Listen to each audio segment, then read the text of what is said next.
here we have the biggest disappointment of 2022.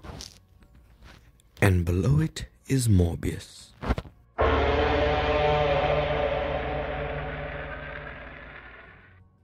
Please don't kill me for the intro. It was just a joke, I swear.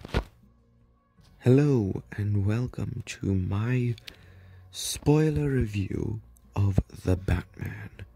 Now yes, obviously I am very late purely because I wanted to watch the movie again before I gave a proper review on it. Because first time walking out the cinema, I hated this movie. Before I continue, I would just like to quickly say that these are just my opinions. So, I have to put a warning because I'm pretty sure I am the only person in the world who has these certain opinions on things in the Batman. So please don't come hunt me down and then do whatever Riddler did. So, I only started liking Batman in about 2020. When I had watched Joker, and I was highly recommended The Dark Knight, even though I had no interest in Batman at the time. However, I over time grew to really like the character and every character in these Batman films, and I had gotten the sense of the character, especially after learning quite a lot from the comics. And from the trailer of The Batman, it definitely gave off the feel that this was going to be the perfect Batman movie, that it would just put all the others to shame. However, this movie may have been the slowest thing I have ever seen in my life. But before I say anything else about the movie specifically, I just want to give you a brief rundown of how I felt after the first time watching this film. So, obviously I had very high expectations for it because it looked amazing. But then walking out the theater, I just left with immense disappointment. And there were only two things about the movie that I liked, actually three things. Riddler, thought he was great. The Batmobile, I thought that it was so cool. And of course, the tease with Joker, because I am biased towards Joker. I thought that Robert Pattinson's version of Batman was absolute garbage. I felt that it was just such a bland, emotionless character, and you were just forced to like him. Like the movie didn't do anything that made you like the character of Batman. However, the second time watching, oh my god, Pattinson is just undoubtedly my favorite Batman. He was so badass, and of course he felt emotionless. That's how it was supposed to be story-wise. I just couldn't get over it during the first watch because I was just infuriated. But watching it the second time with such low expectations, I had realized certain story things that they had done, and it all made sense now. Even though we all know that Bruce Wayne does not exist in the movie. I also thought that first time around, the movie was just way too dark. Now, of course, I was excited for the movie because I went in thinking, oh, this is going to be a much darker version of the Dark Knight kind of story. But yes, it was darker, but it was too dark. It got to the point of just a black screen. It got to the point where DC doesn't even have to get any actors or put any music or anything. All they have to do is just record a black screen, and then there's the movie. And the first time watching, I felt like the movie didn't have any cool visuals, but I only really understood it the second time around, like most things, and I'm going to be saying that a lot throughout this video. But especially the image on screen, this is a beautiful shot, and I just kick myself sometimes for missing it the first time. I thought that Matt Reeves with this directing was just phenomenal. Now, in terms of the Best Directed Batman movie, and I'm gonna give it second place. I'm gonna have to give number one to The Dark Knight. There's just so many little things that The Dark Knight does that just puts it above the Batman. The thing that throws me off from the movie, and is undoubtedly the thing that makes me not want to rewatch it again, is the runtime and the pacing. Why the hell did they need an almost 3-hour runtime just for Batman to catch Riddler? Why? I was just so confused, and I still am, on why they did that.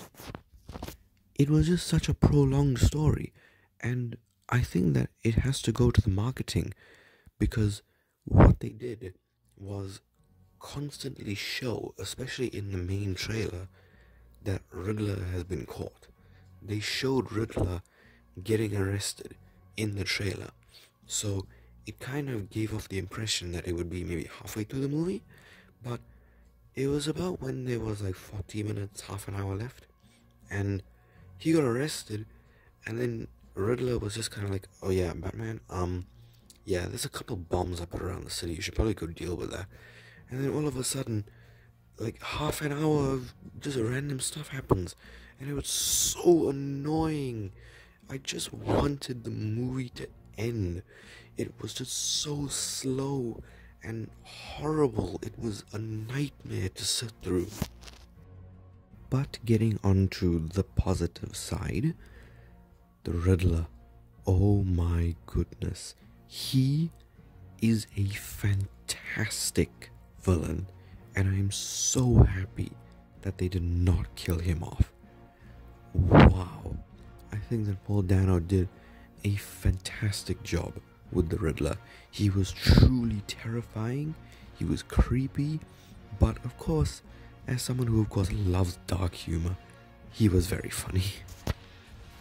Now, while his motives are obviously very generic and plain and boring, I think that the character was fantastic, and Riddler, in my eyes, definitely overshadowed Batman in the first watch. But I think what made Riddler such a great villain is how he looked up to Batman. He idolized him, and he was inspired by him. So Riddler thought that he was doing good. He wanted to work with Batman, and I think that that is something that this movie does that was fantastic, and that is just changing the point of view, making Riddler seem not as cruel as people think that he is. He just wanted to work with Batman. He didn't know that what he was doing was beyond Batman's limits. Overall, fantastic villain, and I cannot wait to see him back, especially with him teaming up with Barry Keoghan as Joker. And now, the thing that I was probably the least excited for, and that was the Batmobile. Before I watched the movie, when I watched the trailers, I hated the look of the Batmobile. I thought that it looked so plain, and it looked too much like a normal car. It looked like Dom's car from Fast and Furious. And walking out the movie for the first time, this was definitely my favorite part of the movie. And especially on the rewatch, when I appreciated a lot of things much more, the Batmobile is just, it is so cool. Now, whether I prefer this one or Michael Keaton's, it is still a tie, because Michael Keaton's is just, it's the classic, it's the classic, but this one is just so badass, and I really hope they don't change the Batmobile too much in the future. After I watched the Batman, I went around and asked people about it, people who had seen it, and they were all talking about Batman's footsteps, and I was like, are you joking? Are you kidding me? His footsteps are normal. There's nothing special about them. And I just thought that they were absolutely crazy and stupid. Then when I rewatched it, I of course watched it with headphones, and of course I appreciated the sound design, and just, oh, Batman's footsteps are so intimidating and scary, and it is just, oh, it's fantastic. It strikes fear into the viewers as well, and that is just another thing that solidifies Robert Pattinson as the best Batman. In this video, I have given the Batman more praise than I have ever given it. And is it more praise than it deserves? Definitely, in my opinion. This is a movie that I could just never rewatch again. Now, not to say that I won't rewatch it. I probably will eventually. But, oh god, it's just... the movie's way too long and it's so slow. And it just... It makes me annoyed. And I just hate so many scenes in it. And I feel like you definitely could have just shaved off like at least half an hour of runtime. Half an hour to an hour. That's just, oh my god. I don't know what they were thinking when they decided to make an almost 3-hour Batman film. 3-hour Spider-Man film with all of the characters from the previous movies makes sense. But seriously? 3 hours of a dude running around in a little cape? Are you kidding me? After I watched the Batman the first time, I just had so many negatives that I ended up giving it a 3 out of 10. It was just absolutely horrible the first time. Second time, however, I bring my rating up to a 6 out of 10. The movie is definitely hurt a lot by the fact that it is just extremely slow, pacing is crap, and there are very few visually pleasing shots in it. Do I hate the movie? Absolutely not. But it just overall could have been a lot better, could have been shorter, and I do think that it is just the building grounds, of course, for the sequels, which I am quite excited for, because of course we're going to get so many different villains. We're going to get Mr. Freeze again, a proper version of Mr. Freeze this time. But yeah, overall, I think that the Batman is a good movie, as long as you set your expectations low the first time. So, I know, of course, this is not the review you expected, but I was just being honest, right? And there's nothing really much that you can ask for when it comes to a spoiler review, so... thanks for watching, and goodbye. It can be cruel, poetic, or blind, but when it's denied, it's violence you may find.